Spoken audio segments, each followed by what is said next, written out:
Welcome to the Capital Spreads Weekly Update. Today is Wednesday, the 19th of January 2011. And the week so far, well, the continuing rally in the financial markets seems to have bolstered a lot of the global economies around the world.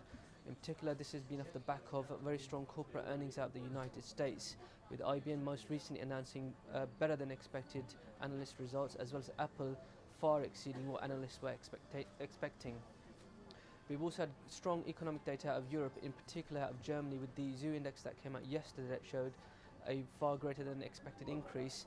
Not only that, Germany recently announced a GDP figure that was the strongest since German reunification.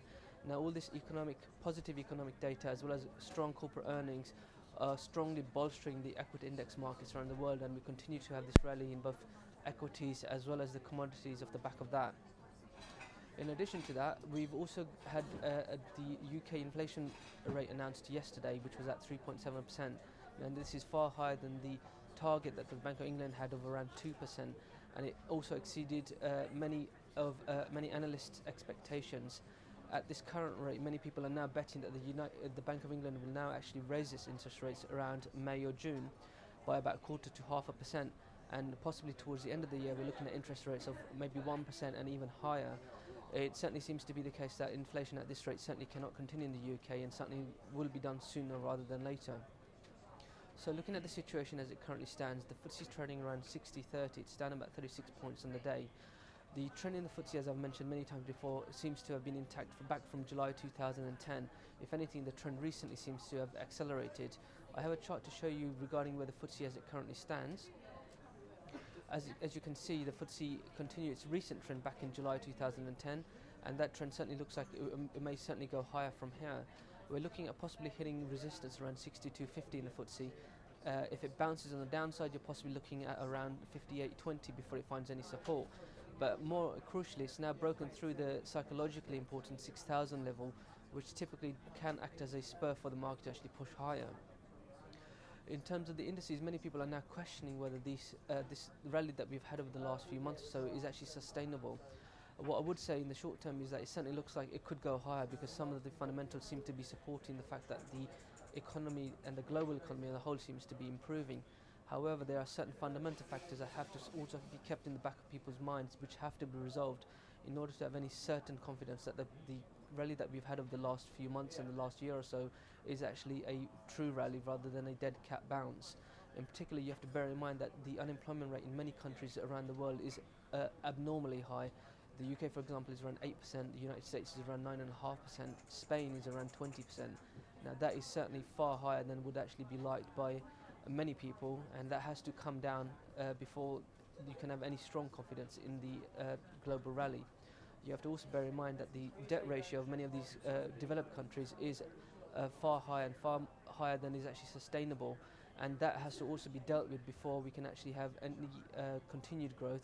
Otherwise, it will actually impact future growth in many of the developed countries. As it currently stands, though, it looks like the growth in the global economies will certainly help bolster the weaker economies, and may possibly help with debt payments going forward. In terms of the commodities, copper seems to have now come back into focus. It's back near all-time highs. Now, again, this reflects the fact that the global economy on the whole seems to be improving, and therefore a demand in copper is also improving. My own suspicions now seem to be that we might get the sort of rally and spike we had in copper that we've had in gold over the last year or 2 years, and you might be seeing more headlines about copper and where it will be going in the foreseeable future. Similarly, oil has also now gone above $90, now trading around $92.80. Many people are now questioning whether it's going to be heading back up towards $100. Now, in many respects, this is seen as being very negative for obvious reasons.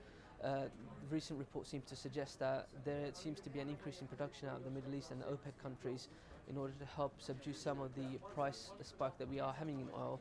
Otherwise, you might get a second downturn in the global economic growth, which is certainly something what many people don't want. However, what's more interesting is that in the UK, for example, where petrol prices are now trading around £1.35 a litre, there doesn't seem to be the same sort of protest that we had back a few years ago when they were at similar levels. Many people seem to be accepting that the higher fuel prices going forward. However, this certainly seems to be the case that something has to be done sooner or later, otherwise it will impact many people's pockets quite substantially. In terms of the week going forward, we have a number of key figures over the next few days or so, which may certainly move the markets. The first is US existing home sales, which will be out tomorrow around 3 o'clock. And again, this will provide further evidence as to whether the US economy is continuing to improve and continue to grow. On Friday morning, we have the German IFO figure coming out. Germany of recent has been booming, to say the least, with many of its figures far exceeding many analysts' expectations. A good IFO figure will certainly provide further fuel to the fire, and we could certainly see the DAX going a lot higher as a result of that. Towards the beginning of next week, on Tuesday the 25th, you've got the UK GDP figures coming out in the morning, and you've got also the US consumer confidence later on Tuesday the 25th. Again, further positive figures out of both the UK and the US there will further provide further boost for the indices and as well as the economy as a whole. In terms of client activity, many of our clients are currently selling into the rally that we've had over the last few days in the indices markets. So they continue to be short the DAX, the Dow, the S&P, as well as the FTSE, believing that maybe we are due for a small correction. They, however, continue to hold onto long positions in oil, gold, as well as silver, and they're positions that just haven't changed for a very long period of time. At the same time, most recently, we're seeing some selling in Eurodollar. Again, this is off the back of the strong rally we've had in Eurodollar over the last few days or so, which itself was off the back of the fact that the Eurozone fears seem to have temporarily subsided at least. In terms of the theme of the week, I think the theme of the week would certainly have to be the inflation issue, both UK based as well as around the world. Now, it certainly seems to be the case that inflation is something that will be with us in the foreseeable future. The general consensus at the moment is that UK may start raising its interest rates around the middle of the year, and people are now starting to question when the United States as well as Europe will start raising its interest rates. I think that has to now start to be factored into many people's trading going forward. That's it for now. As usual, if you have any feedback, it's media@capitalspreads.com.